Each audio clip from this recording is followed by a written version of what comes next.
Before darkness ever touched creation, there was light, and within that light stood a being so radiant, so perfect, that even the angels turned their eyes in wonder.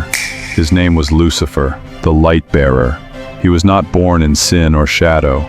He was crafted by the very hands of God, flawless in beauty, overflowing with wisdom, created to lead heaven's harmony. In the hierarchy of heaven, Lucifer was no ordinary angel. He walked among the fiery stones, the closest realm to the throne of God. Every gemstone reflected from his being: sapphire, topaz, emerald, diamond, all woven into his very essence. Music flowed through him. His voice could fill the heavens with worship.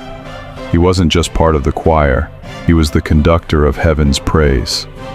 But perfection carries a fragile secret: the danger of pride. Lucifer began to look at his own reflection and see more than God intended. Every note of worship he directed toward the throne began to echo inward. What began as admiration turned into obsession. Slowly, quietly, the light-bearer began to fall in love with his own light. Lucifer's thoughts grew bolder. He imagined a kingdom where he would no longer serve, but rule, where angels would no longer bow to the Creator, but to him. "I will ascend," he whispered. "I will set my throne above the stars of God." He no longer wanted to reflect glory. He wanted to possess it. Heaven felt the tremor. The very harmony he once led began to fracture. Angels who had adored him now found themselves torn between loyalty and wonder. If perfection could question God, what did that mean for them?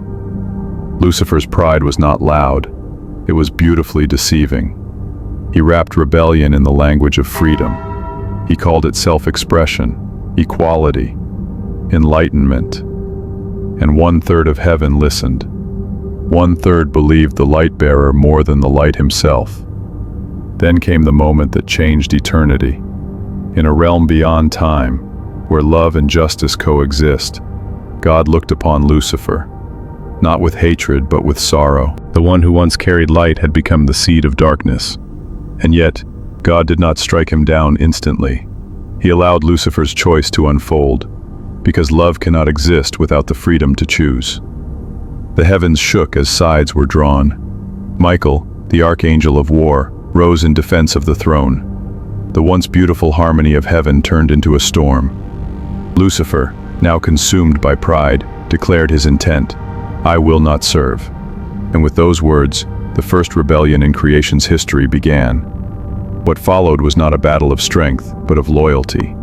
Angels who had sung together since the dawn of light now faced each other in grief and fury.